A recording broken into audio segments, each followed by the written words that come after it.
Shalom, selamat pagi kekasih-kekasih Tuhan. Renungan singkat firman Allah pada pagi hari ini yaitu Allah mengembalikan manusia ke dalam rancangan Allah yang semula.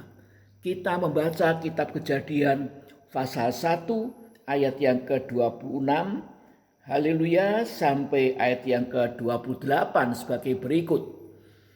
Berfirmanlah Allah, baiklah kita menjadikan manusia menurut gambar dan rupa kita, supaya mereka berkuasa atas ikan-ikan di laut dan burung-burung di udara, dan atas ternak dan atas seluruh bumi, dan atas segala binatang melata yang merayap di bumi. Maka Allah menciptakan manusia itu menurut gambarnya. Menurut gambar Allah diciptakannya dia laki-laki dan perempuan, diciptakannya mereka. Ayat 28, Allah memberkati mereka. Lalu Allah berfirman kepada mereka, beranak cuculah dan bertambah banyak, penuhilah bumi dan taklukkanlah itu, berkuasalah atas ikan-ikan di laut dan burung-burung di udara dan atas segala binatang yang merayap di bumi. Amin. Inilah rancangan Allah yang semula. Allah menciptakan manusia menurut gambar dan rupa Allah. Di firman Allah ini mengatakan, baiklah kita menjadikan manusia menurut gambar dan rupa kita. Kita huruf besar, ya, K-nya huruf besar, itu berarti Bapa, Putra dan Roh Kudus. Bapa berfirman kepada Sang Putra dan Roh Kudus untuk bersama-sama menciptakan manusia menurut gambar dan rupa Allah. Puji Tuhan, berarti manusia diciptakan memiliki kodrat ilahi, kodrat Allah, sifat dasar dari Allah. Kalau Allah itu kudus, maka manusia ciptaannya adalah kudus. Kalau Allah itu kasih adanya, maka manusia ciptaannya juga memiliki kasih Allah, kasih agape, kasih yang kudus, suci, yang tidak egois.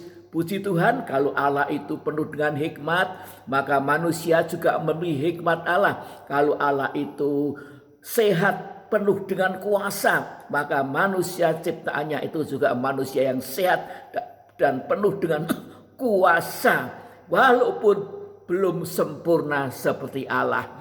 Allah hanya menyampaikan firman Allah ayat yang 31, maka Allah melihat segala yang dijadikannya itu sungguh amat baik. Jadilah petang dan jadilah pagi, itulah hari ke-6. Allah hanya menyebutnya amat baik ciptaannya itu, berarti belum sempurna. Kesempurnaan itu harus timbul dari hati manusia sendiri. Bukan Allah tiba-tiba menciptakan manusia jadi sempurna, tapi kesempurnaan itu harus timbul dari kesadarannya sendiri untuk bertumbuh menjadi sempurna. Puji nama Tuhan, sebab itu Tuhan mengizinkan iblis masih berkeliaran di Taman Eden untuk mencobai manusia, sebab kesempurnaan itu tidak mungkin bisa dicapai tanpa ujian-ujian. Puji Tuhan, ketika manusia jatuh ke dalam dosa, maka gambar dan rupa Allah itu hilang dari manusia, menjadi kacau. Haleluya, dan kodrat ilahi juga hilang. Akibatnya manusia menerima kodrat dosa, sifat dasar dosa. Karena menerima benih perkataan dari iblis, maka benih-benih dari iblis itu menyebabkan masuknya kodrat dosa, sifat dosa. Tetapi Allah, haleluya, ingin, haleluya, mengembalikan manusia dalam rancangan Allah yang semula, yaitu manusia dibentuk, haleluya, menjadi manusia Allah yang berkodrat ilahi, yang memiliki rupa dan gambar Allah. Dalam 2 Korintus pasal 5 ayat yang ke-17 mengatakan, jadi siapa yang ada di dalam Kristus, ia adalah ciptaan baru, yang lama sudah berlalu, Sesungguhnya yang baru sudah datang, menjadi ciptaan yang baru. Ciptaan bahasa Yunani-nya regenisia, artinya menerima gen yang baru, gen Allah, sifat dasar Allah, kodrat ilahi. Puji Tuhan, haleluya, yaitu barang siapa yang hidup di dalam Kristus, bukan hanya jadi Kristen, tapi hidup dalam Kristus, hidup dalam Roh Kudus, hidup dalam firman-Nya. Haleluya, setiap hari bersekutu dengan Kristus, membangun keintiman, maka kodrat ilahi itu, haleluya, ciptaan yang baru, haleluya, itu akan bertumbuh dan berkembang dalam hidup kita, dan kita diberi kekuatan, haleluya, untuk menyalibkan sifat dosa kita yang lama. Puji nama Tuhan, maka sekarang sebagai anak Tuhan, kita harus bertumbuh di dalam kodrat ilahi, sehingga makin hari makin nyata gambar dan rupa Allah itu. Maka jika kita sebagai suami dan istri memiliki gambar dan rupa Allah, sifat-sifat Allah, kodrat ilahi, maka Tuhan akan memberkati hidup nikah kita, memberkati keluarga kita, baik secara jasmani maupun secara rohani, untuk dipersiapkan masuk ke dalam langit yang baru dan bumi yang baru, Yerusalem yang baru.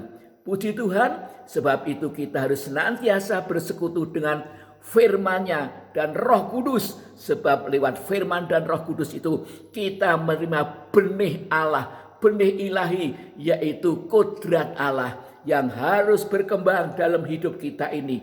Kita menjadi kudus, menjadi haleluya kehidupan yang dipenuhi dengan hikmat Allah, dipenuhi dengan kuasa Allah, haleluya, dan kita juga memiliki kasih Allah, kasih agape di dalam kehidupan nikah kita. Puji Tuhan, jika kita bertumbuh, dikembalikan dalam rancangan Allah yang semula menjadi manusia yang memiliki gambar dan rupa Allah, memiliki kodrat ilahi, maka niscaya Tuhan akan memberkati kita walaupun kita hidup di tengah-tengah dunia yang penuh dengan kesulitan. Puji Tuhan, sekian renungan singkat firman Allah pada pagi hari ini.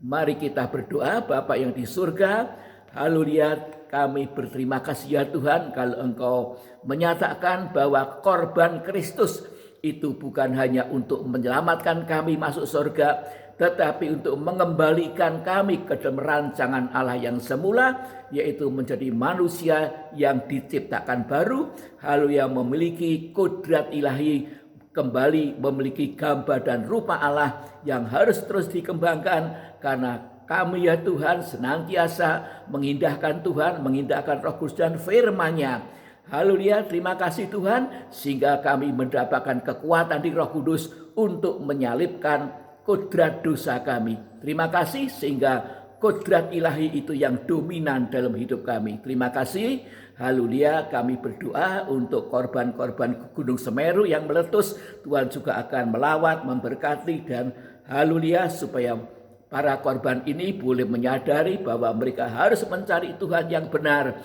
di dalam nama Yesus Kristus, dan Tuhan akan menyembuhkan, memulihkan keadaan mereka. Terima kasih Tuhan, dalam nama Tuhan Yesus Kristus hamba berdoa dan mengucapkan syukur. Amin.